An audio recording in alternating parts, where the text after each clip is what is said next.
Good evening, friends, and welcome to Let's Talk About Ice, coming at you from Coffs Harbour. I'm Jose. I'm Bella. And before Bella introduces tonight's guest, I just want to have some acknowledgements. First up, on the 7th of August, Cardi Gras is on, and it's at the Ipswich Riverlink Shopping Centre. It starts at 4 p.m. and it finishes at 8 p.m. Please support this event because all proceeds go to the Australian Anti-Ice campaign. The Australian Anti-Ice campaign has a recovery service that happens every Thursday, similar to NA, and it is called Recover, Restore and Reign, and it's located and it is held at the Cross Life Baptist Church, which is 117 Nerang Street, Southport. Similarly, here in Coffs Harbour, the Salvation Army also has a recovery service, and it's called TLC, or Transformation Life Cafe, and it happens every Wednesday night at 6:45 to 8. Unfortunately, because of COVID, this week has been suspended, but we should resume that service next Wednesday. The AAIC, we have now two op shops operating, one at 204 Nerang Street, Southport, and the other one's 130 Scarborough Street, Southport. I also want to acknowledge one sponsor in Coffs Harbour recently, and that's Pig Kai Restaurant, and that's at 81 Grafton Street. If you've never tried Filipino food and you live in Coffs Harbour, please visit Pig Kai, 81 Grafton Street, Coffs Harbour, and we will be broadcasting a show in that restaurant one day soon, maybe in the next 3 weeks. So thank you very much. Bella? Thank you, Jose. So we're here to talk about ice tonight. We'd like to introduce you to Tommy, is our guest tonight. So let's start with your story. Hey everyone, my name's Thomas Morris, but everyone calls me Tommy. I'm from Coffs Harbour, so yeah, I'm a Coffs Crew boy.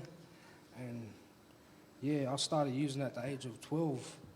Like, ice wasn't a big thing until later on down the track. I started drinking, so I was an alcoholic and a drug addict, but alcohol was my main drug at first.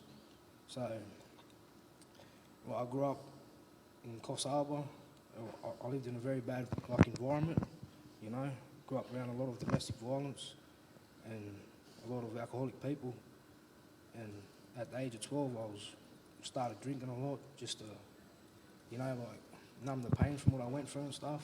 Yes. And yeah, I just, you know, then I started smoking weed real bad, you know. And then, yeah, it became a problem. So later on down the track, I started getting into all that party drugs, you know, MDMA, pingers. It started becoming like an everyday thing. Well, it was an every weekend thing first, and then it turned into an everyday thing. And that's when, 2 years ago, I think it was 2020, that's when I started using ice, when I lost my mate in a freak accident on a motorbike. You know, I was grieving for him bad, and I started hitting the ice, and that was like something that would just numb the pain, you know. It just numbed me. That's when I started hitting it real bad. But yeah. How long did you use it for? It's going on 2 years now. Yep. Yeah, I knew I couldn't always rely on that drug to numb the pain. I had to find another way, a better way, a good way. Yes. You know. Yeah. Well, it's been 4 weeks since I've touched anything. Awesome. My mind's clear. I feel more active. Because when I was on the shit, I was just laying around. I had no energy. I'd go for nights on it, and then when I was coming down, I'd just sleep for days. But now that I'm off it, it feels like I can think properly. My mind's clear and I'm more active.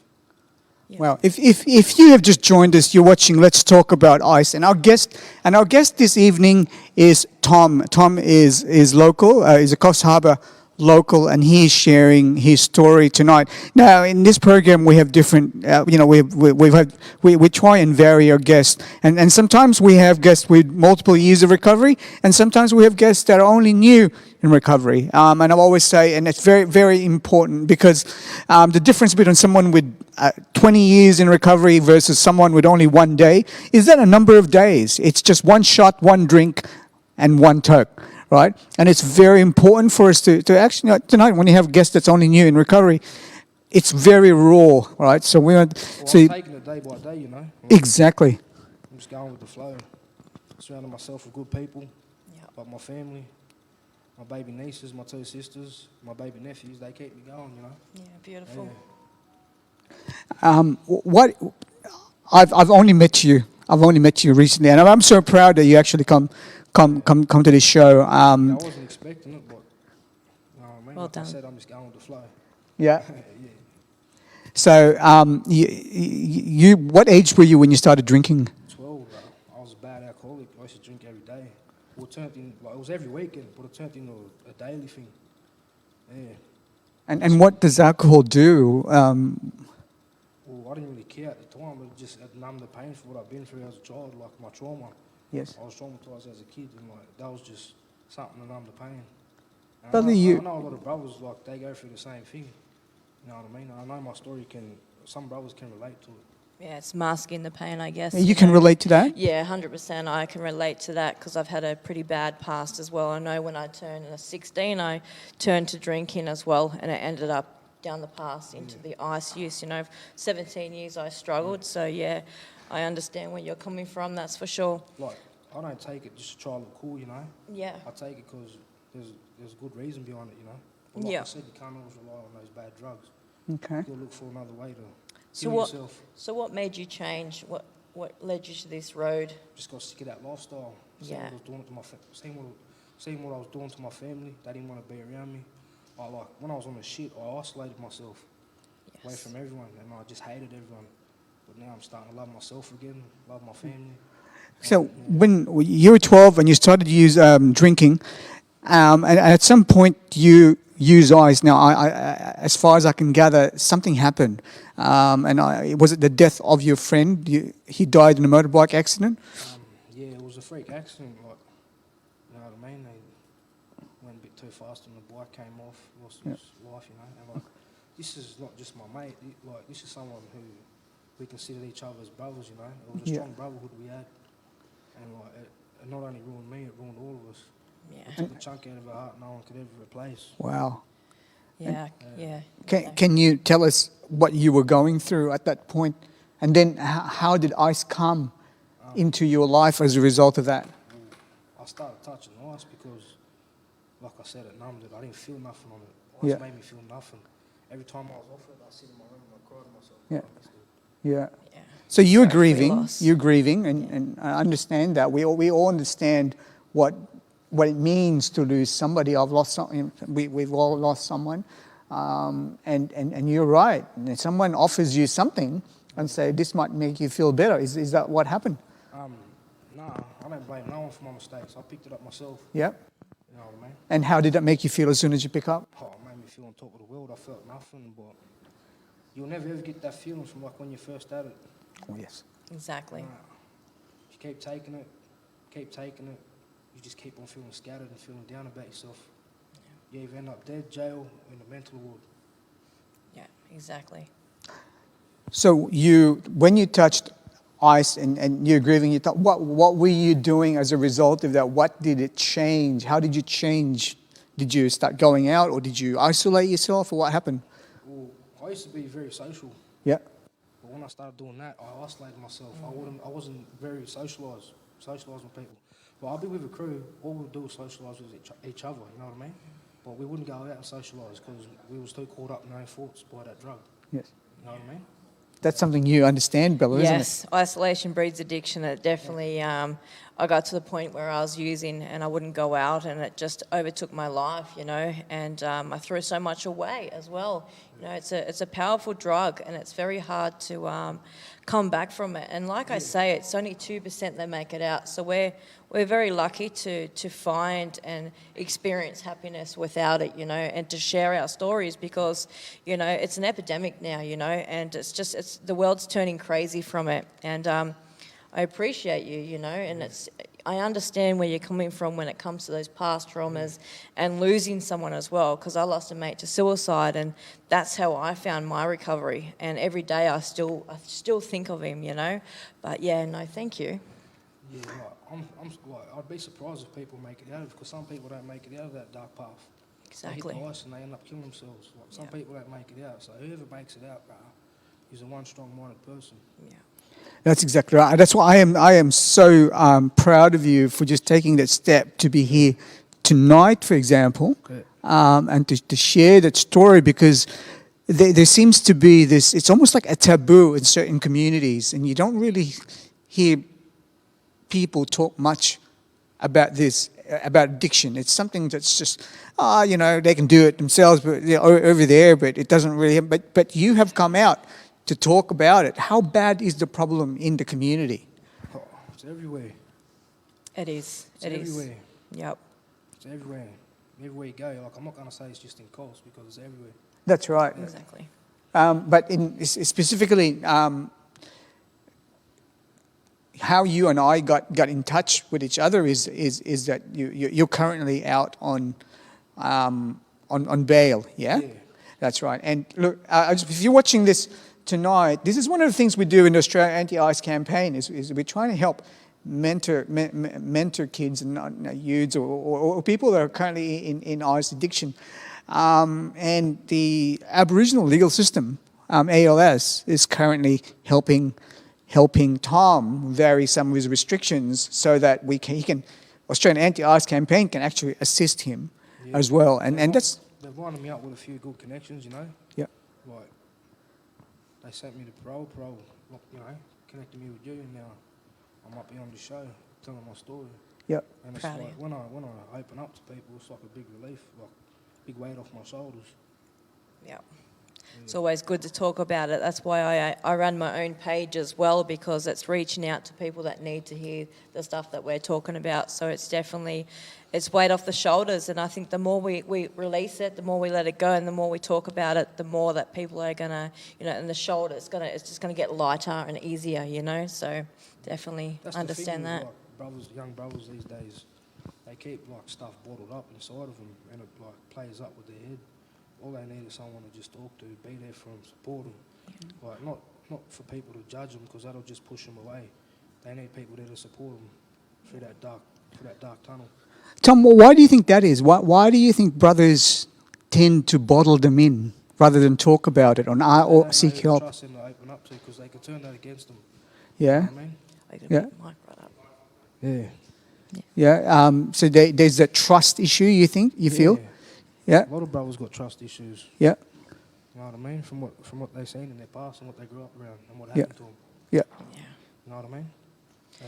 I found it hard to open up as well when I was just in adulthood and as a child as well. And I guess once we learn to do it, it helps a lot. But I think, not opening up and being here for these people that are trying to change, and even your brotherhood, you can help them now, change and be their guidance, because it is very hard to speak out, and because they're raised as a young child and not to be able to release their feelings, it just gets bottled up, and that's why you use the drugs, is to mask it, You're trying to mask the pain.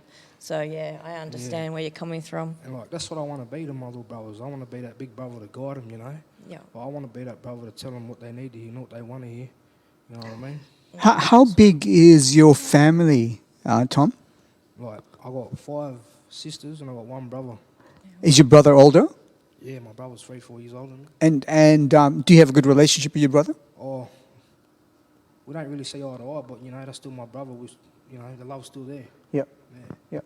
Like, And- I can see us, eventually talking, but at the moment we're just both focused on our own lanes. You know what I Yeah. mean? Sure. Yeah. And what about your sisters? Oh, I love my sisters, all of them. But they got their own lives. I don't really rely on them. Yep. But I got 2 sisters that go out of their way for me and love me. Yeah, and I love them for doing that.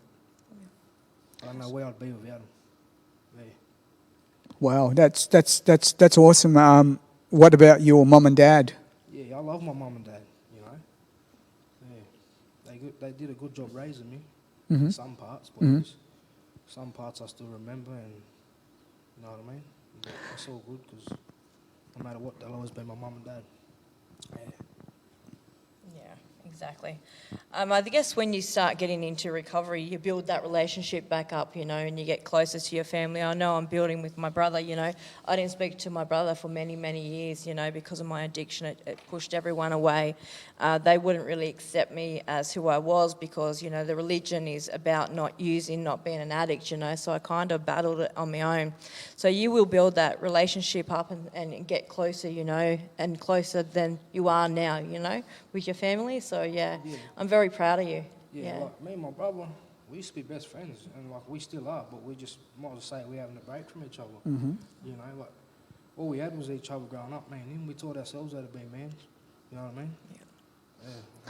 When you and I were chatting earlier on, you were saying you're telling me that one of the things you want to do is to be able to help your community. You know, I want to help some of these other Koori brothers around Coffs, you know, like guide them down the right path. You know what I mean? Like, because that jail life, man, that's not a life, bro. Well, it's just a stupid lifestyle.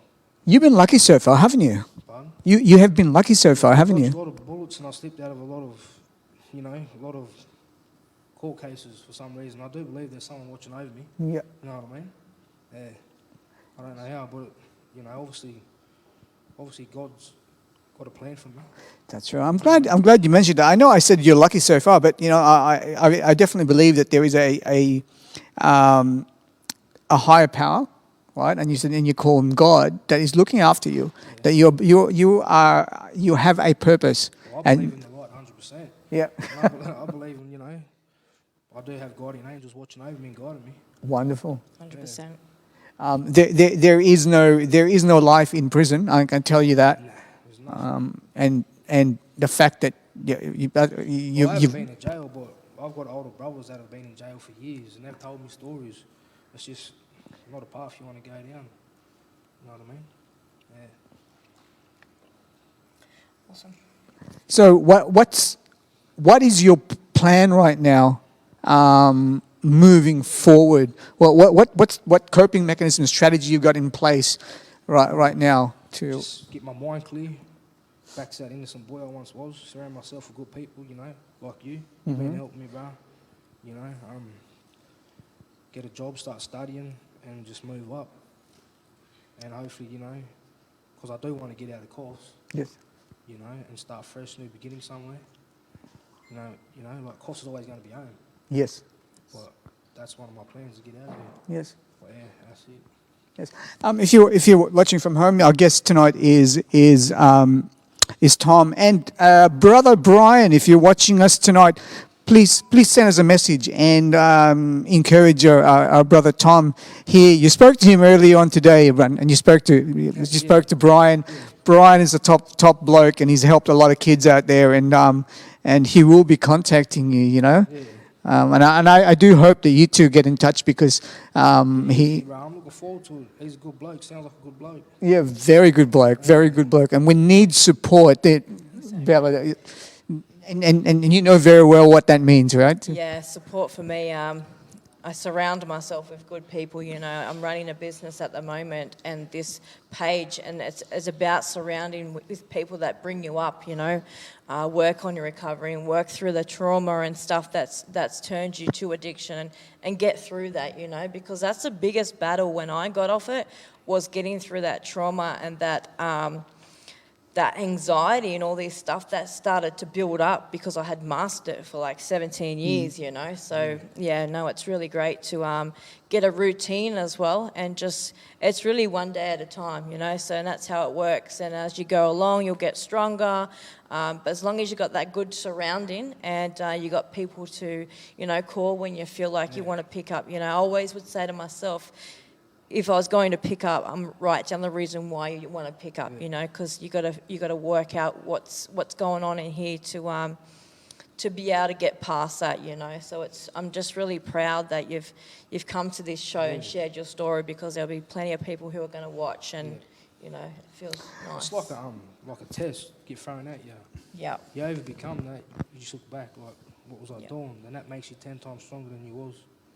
Exactly. Yeah. But yeah, no. It's mad being here. Yeah, our core message, Tom, is not even once. I mean, we're you know, if you're out there trying to, you know, you thinking that can use drugs. Our message is not to try this, not even once. So now let's go back to the time. How did the ice affect you when you start using it? What you mentioned isolation. What other consequences of your ice use happened in your life? A lot of stuff was happening. Like my behaviours were changing. I was just looking to sell all my shit, rob to get the next hit. You know what I mean? Yeah, I'd isolate myself, sit in the room, talk to myself, just all shit that a person's not meant for, built for. Yeah. You know what I mean? It just takes you away. Like it's like you're there, but you're not there. You know what I mean? Mm-hmm. Yeah. And then you just like when you clean yourself up and just look back, you just think like, what the hell was I doing? Yeah. You Yeah. know what I mean? Like, yeah. Well, yeah, I never want to experience that feeling again. So I'm just moving forward from now. Yeah. Yeah, you tend to lose a lot, don't you? Because I remember the times when I went and sold a lot of stuff to get my hits as well, and robbing people and stuff like that just to get that high. And you think back now and you think, far out, you know, like the person it turns you into is just crazy, you know. Yeah. And I was seeing shadows, and I started to really lose my The mind. shadow people. Yeah, Yeah. a lot. Yeah, Have you had an experience? yeah. Heaps, man. Like, I don't want to get into that, but like, I don't want to freak you out. No. I'll tell you a story once. You know, I was meant to take money out of an ATM, Yeah. all right, and I come back and I had no money because detectives were following me. But it was a Chinese old lady who was following me around, and my head was a detective. Yeah. Yeah, yeah.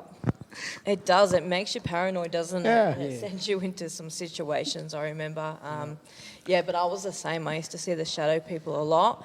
And I used to talk to myself a lot, you know, as Yeah, well. And I same. just thought, there's something not right here. And if I don't stop, I think I'm going to end up in a mental home, you know, because it was just getting so full on, you know. Yeah. And so I just had to change. And I was the same. I lost a mate, and that's what changed my situation, is when I lost a mate to suicide. And then it gave me that, I don't know, it changed something inside. And this is where I've ended up here, you know. I've told my story on here. And it's just, it takes you places when you think back now and you think, far out.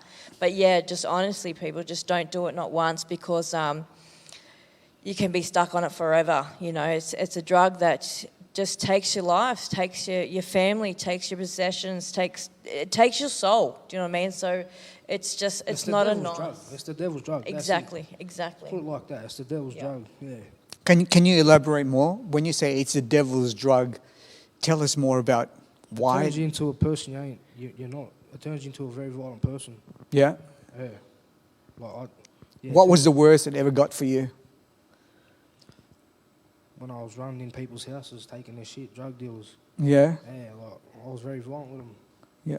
At that time, I didn't care as long as I just had that puff. Yeah. It was. Exactly. Yeah. No, I Like, need. You go home and like act like nothing's happened. Yeah. You just move forward like nothing's happened. Yeah. But now when I look back at it, like those poor people, Yeah. you know, like there was people at their house that had nothing to do with that world. You know what Yes. I mean? Yeah. And they had to, you know, Yes. see And me do that shit in front of them. so you must feel some kind of a remorse or regret. Because that wasn't me. Yeah. You know what I mean? Yeah. Yeah. That wasn't me. Oh, exactly. A lot of people don't understand that, especially for an ice addict, is that drug makes you do things that you wouldn't do when you're sober. Yeah, that's it. You know, it completely takes over you. Yeah. Yeah. And like stuff from my past I've done while I was on ice still haunts me to this day. You know, like I still feel sad when I think about that stuff. Yeah. You know what I mean? What I did and what's happening. Yeah. Like every time I think about it, I get sad. You know. Yeah. Yeah. And I'm pretty sure that everyone else it happens the same. Yes.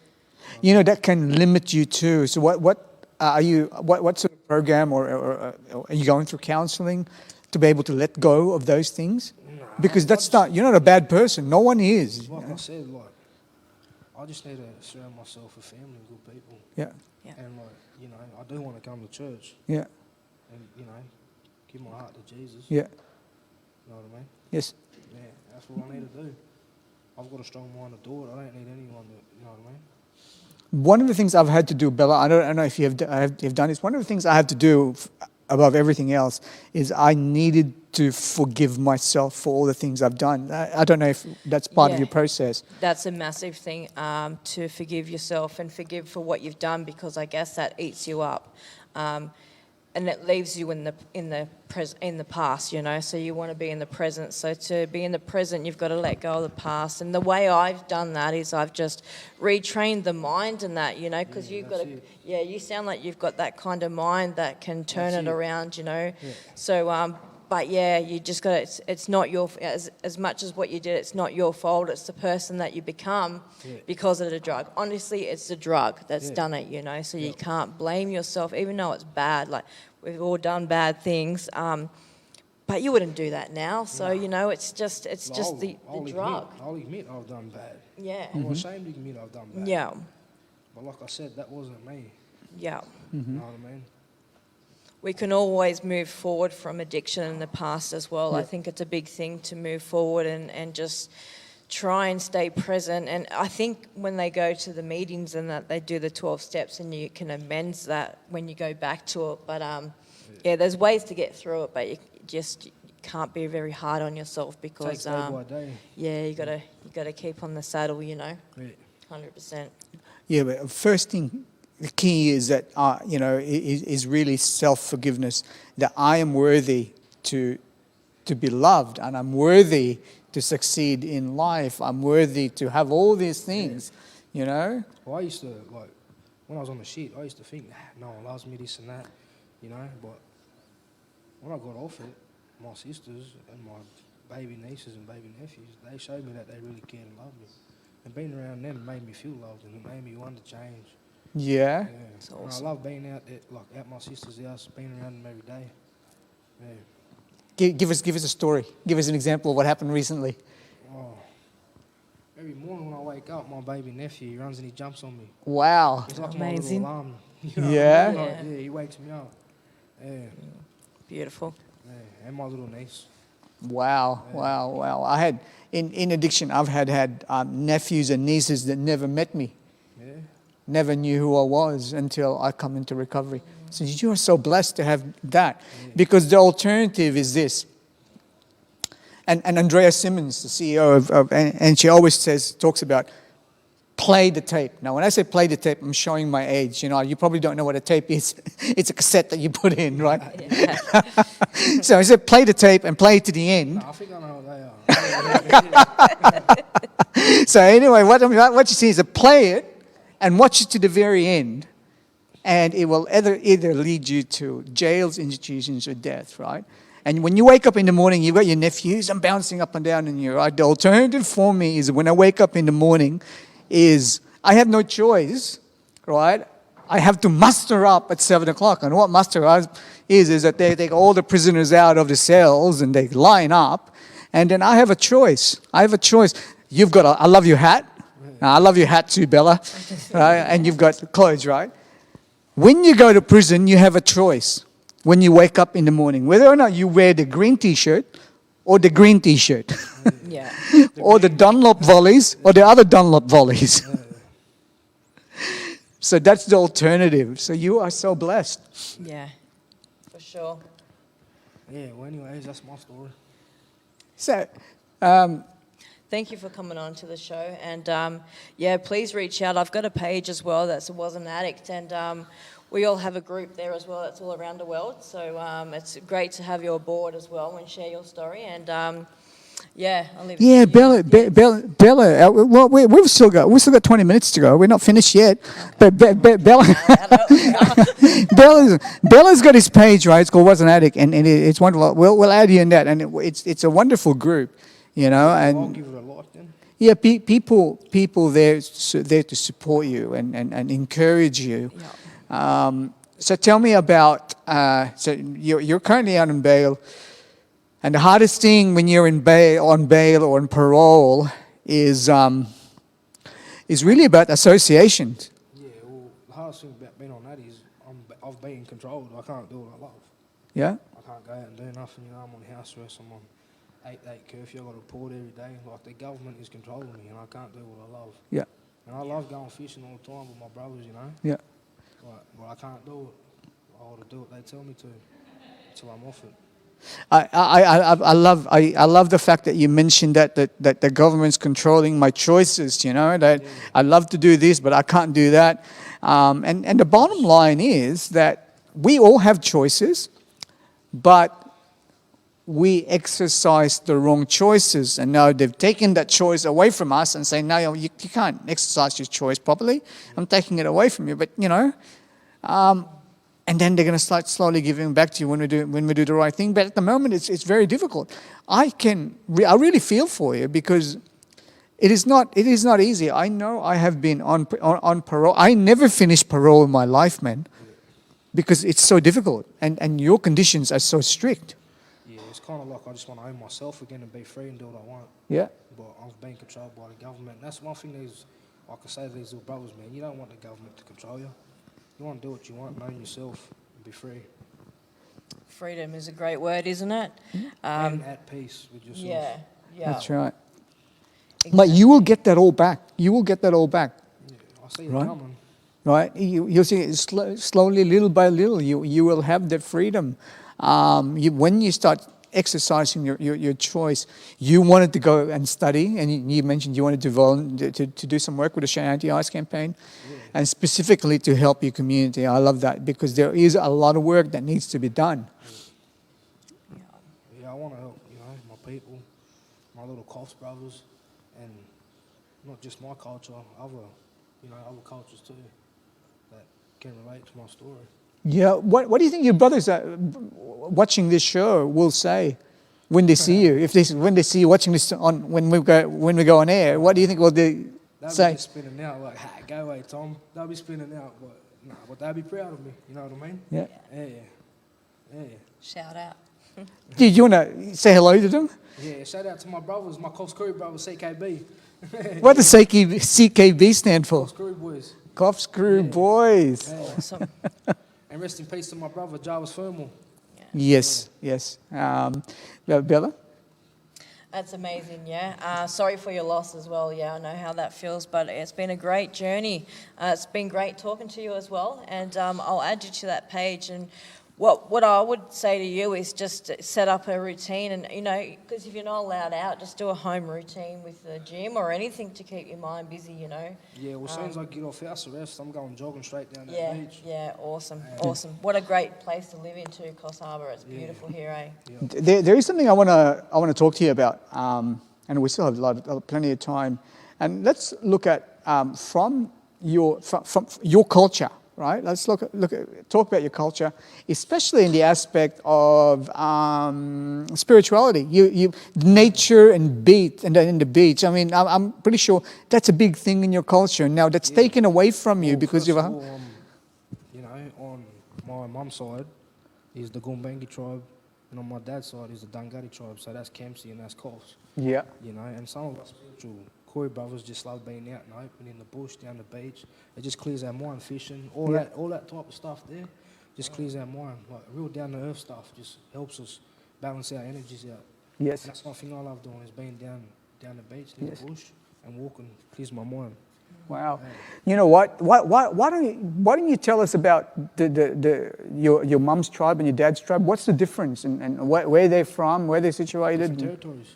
Yeah, and what is the sort of is it link? Different languages. Yeah. I don't really know how to speak language, but I do know a fair bit about my culture Yes. and like my bloodlines, where they run to, my grandfathers. Would you mind telling us a little brief story about that?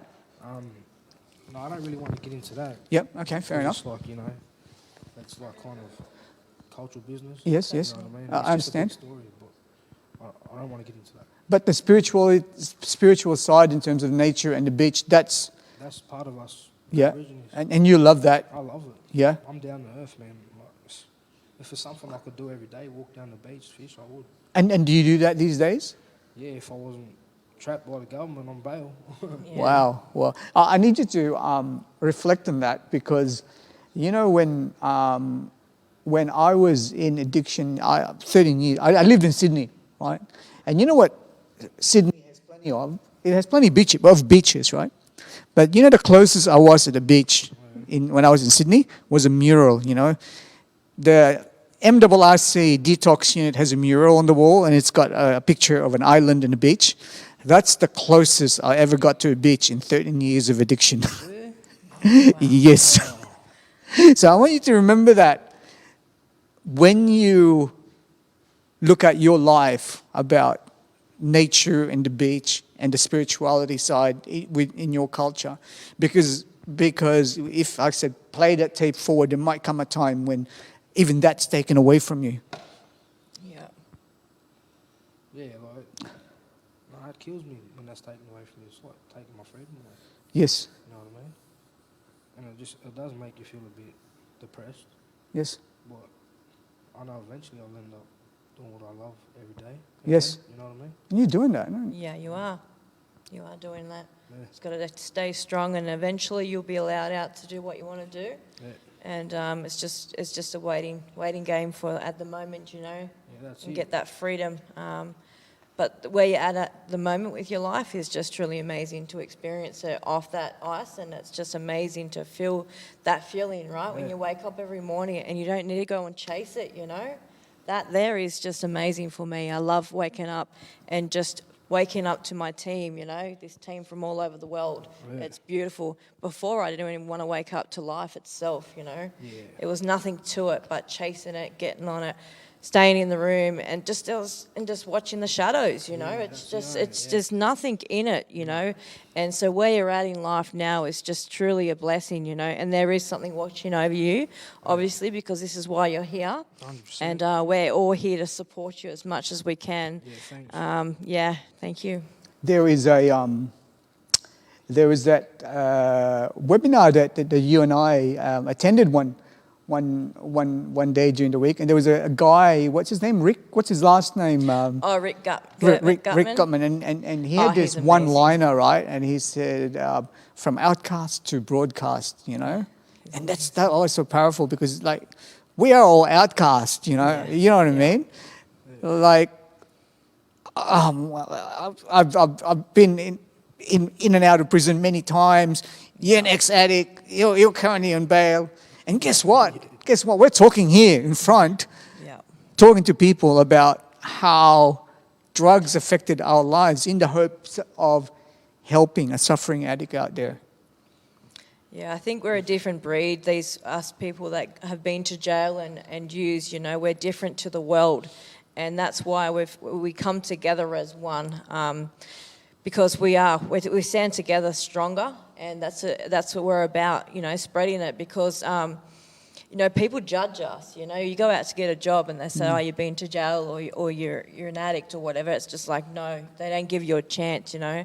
So this here, we're all welcomed, and there's no judgment, and that's what I've always had all my life. Is you know, you're a crackhead, you're judged, you Yeah, know, same. and it's just like you start to believe that you're nothing and you're a shitty person, but you're not. It's the drugs that's taken over and has ran your mind. You know, once you're in control of your mind and not it in control of you, then you can move forward, and we grow together. You know, we are stronger together, and that's why our team that we run on the internet is stronger together. You know, we're all recovering addicts, and we're the happiest we've ever been. You know, and I didn't think I was going to be happy without drugs. You know, Yeah, and that's why I never judge any younger brother on the staff, because I've been there and I know how it feels to be judged. exactly, same And as me. If it came to it, I'd be there to guide them, support them. Yeah. You know Yes. what I mean?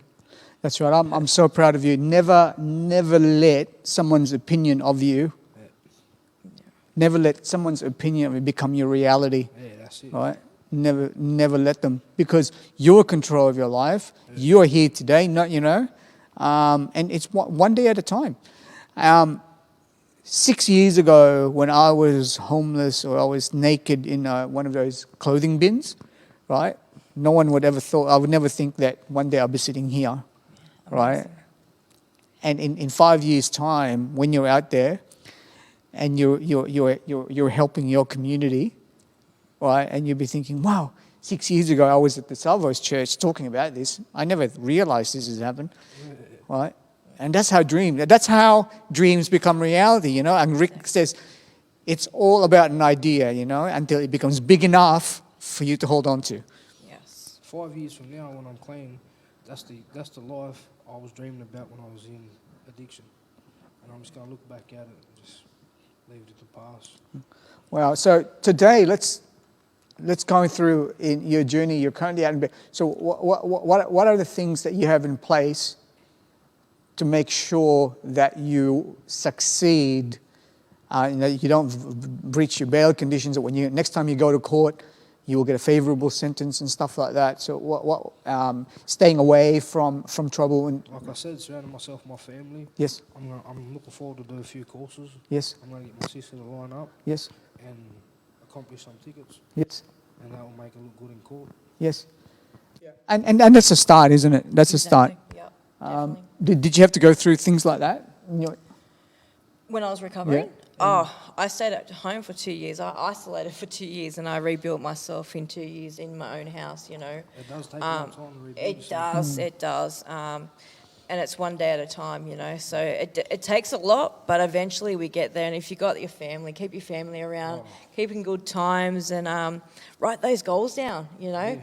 And do it as big as you want to, as little as you want, and just tick them off one by one, you know, and get to that last one that's your major one, and boom, off you go. You know, it's a massive achievement when this is a beginning for you, and I can feel it's going to be a greatness, you know. Yeah. And you're watching Let's Talk About Ice, and our guest is Tom. And please encourage him. I really believe, Tom, that you have a good future ahead of you, and that you're going to rise above all this. The situation you have. I've got that self-confidence. Yeah. And not only that, it's about action, right? And I'm going to share this. Tom rang me up, right? And he said, last week, Tom rang me up and he said, look, I need to go to a meeting.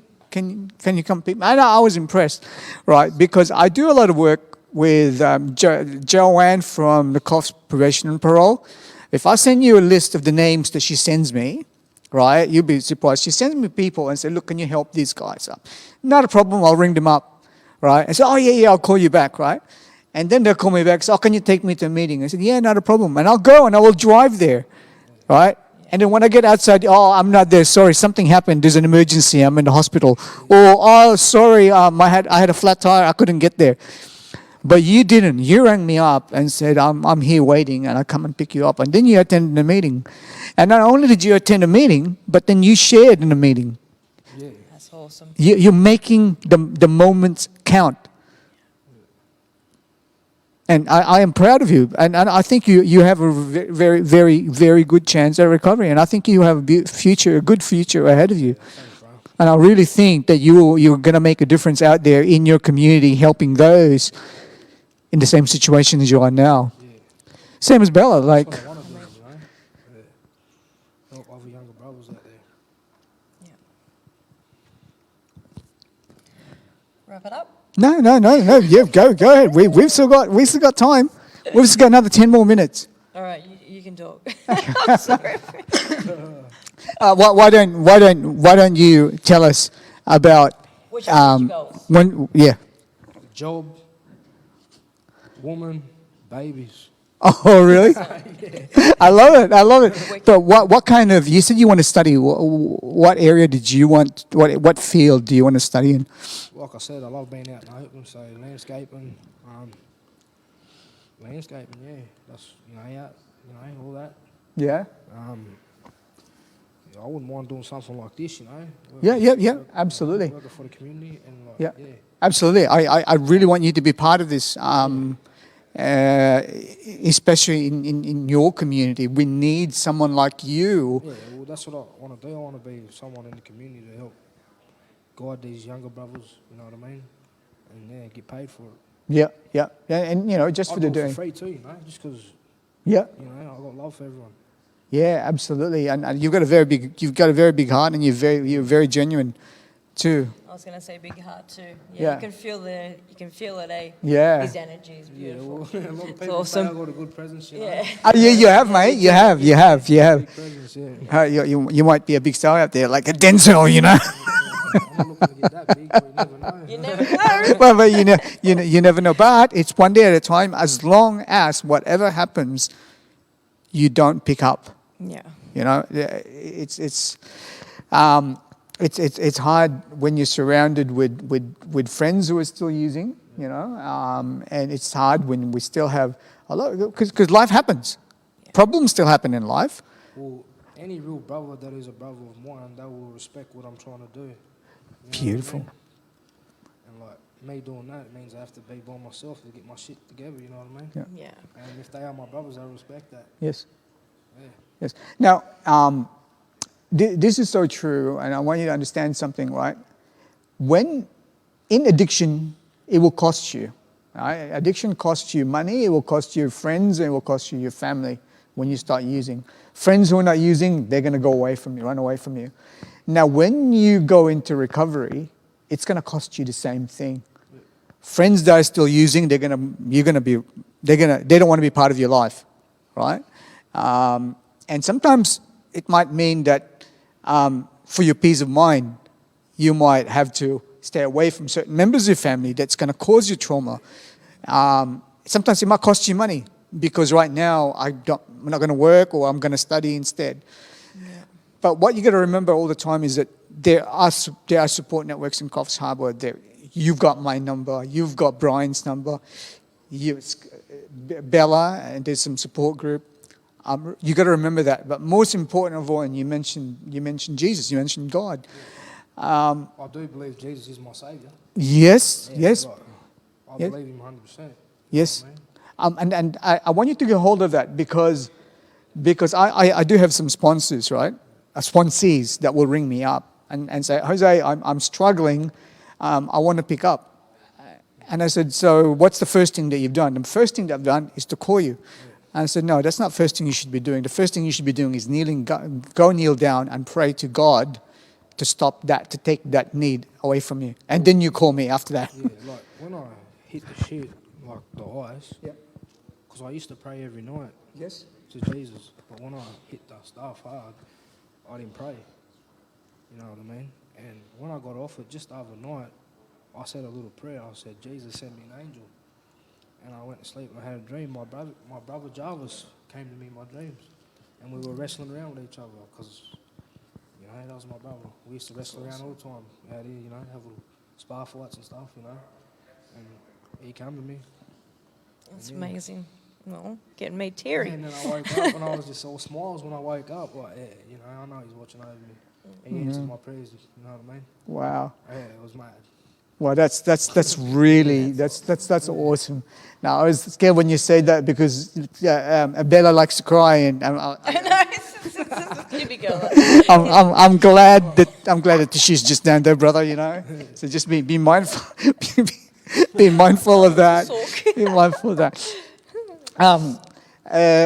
You're pretty safe where you are at Wongala State. Wongala Estate. You want to shout out to Wongala Shout out Estate? to my Wongala brothers. Make sure they watch this show. Next time you front up. When's your next court appearance? September 19th. September 19th.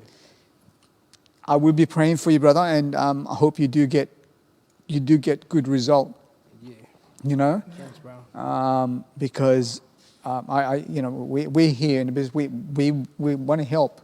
We want to help you. So I will always be here. I live around the corner from you. Bella's from Grafton. We got a 24-hour chat line as well. So in the middle of the night when you're feeling, I guess with me, it was the night time that I struggled with.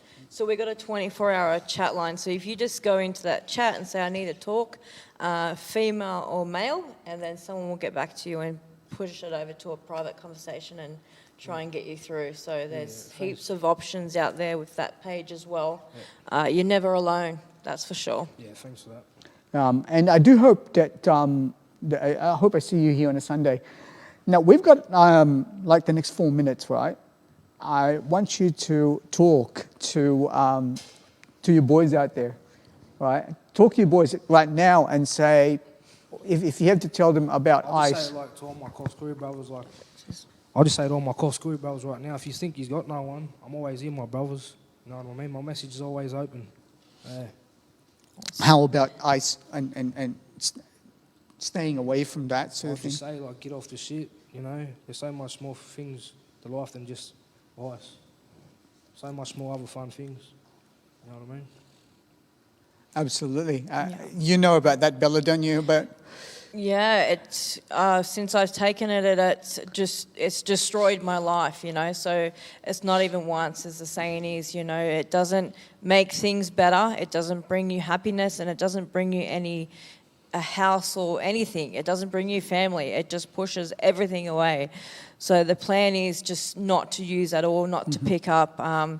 Try and look for something else that's going to release that happiness, like a gym or, I don't know, the community or something. Just don't pick up. That's it. Because once you have that one drug, one time, pretty much it's over. Some of them don't even make it out, and we've lost a lot in that way. So yeah, so there's enough angels in heaven. We need you here on earth. So yeah, just try and be mindful of the life it brings, you know. It's not happiness at all. So it's a big ass struggle. So yeah. It's a long, dark road. Yeah, exactly. it is. You're absolutely right. It is a long, dark road. And I mentioned this earlier. Recovery in the beginning is just an idea until it becomes big enough for you to grab hold on to. And I know my brother here is only in early recovery. And then we don't have a crystal ball what happens on the track. And I can only go back to where I was 7 years ago, right? And at the same time, your story, you only remember in 7 years' time, what was I doing? I am glad I took a different path. You too, Bella. I know, 100%. Yeah, I'm with you there. Yeah, I was going to die an addict if I stayed there. So the best thing was, like, I was done with it. I had enough. So I tried to change it around. And when you get into recovery, some doors open, and you will just go, wow. There's some doors that really open up, to different life and different things to offer you in life in recovery. I just thought it was just, you know, when you don't take stuff, you're not happy, you know. But there is happiness after addiction, you know. There's life after addiction. There's life after jail. So, yeah. There is something, we'll probably close on this. And this is a question of trust. And when you go into recovery, you know, I mentioned we need to forgive ourselves, but then we also need to, like in my process anyway, is I have to tell another human being the exact nature of all the bad things I have done. And that facilitates the process of forgiveness. But trust can be quite difficult, and I've noticed that. Tom, I don't think you're the kind of person that would trust someone that easily. And what was the process that you went through? Because when you come and approach me, and then you say, I'm going to come to the show, I said, well, wow. I go by, like, not what I say, I go by vibes and energies, you know? Yeah. Like you, being around you, it felt like I've known you for ages. Yeah. You know what I mean? I just go by my vibes, man. Yeah. You know, if I feel you got that good vibe, then I'll open up to you. Yeah, and the reason I mention that is that if you're watching from home and you're from Coffs community, and you know Tom, this is why I am so pleased that you're here, because you are the kind of person that will influence a lot of people in your community, because it is not easy for boys these days to just trust someone out of the blue and say, all right, So I really pray, and I have every confidence in you. Thanks, bro. Bella, you want to wrap things up? Well, thanks for coming tonight, Tommy, and it's been a pleasure to have you, and it's happy recovery from us, and let you get on the right track and start building these dreams and goals, yeah? Nah, yeah, thanks for having us. It's good being here, Yeah, awesome. Thank you, Tom, and good luck and all the best. And you're watching from home, thank you so much for joining us. And feel free to keep sending messages. Thomas will be replying to. If you have any messages or any personal questions, send it through the chat line. And Bella, myself, and Thomas will be there. If you have if there are things that you want to ask specifically directly to Tom, please feel free to do so. And please wish him all the best. Send your prayers through, and thank you for joining us. And we hope to see you again in the next episode of Let's Talk About Ice, coming from Coffs Harbour. As a final note, we are going to change the format slightly, and we are going to start producing shows in the community. So it may not be in the Coffs Harbour, in the Salvation Army Church anymore. We might be visiting rehabs and we'll be doing live shows there. We might be visiting local businesses who need help. We will do the live shows there or somewhere else in the community. So, and thank you again for joining us. And thanks, Tom, and thanks, Bella. Thank you. And have a good night, everyone. Thank you. See you later.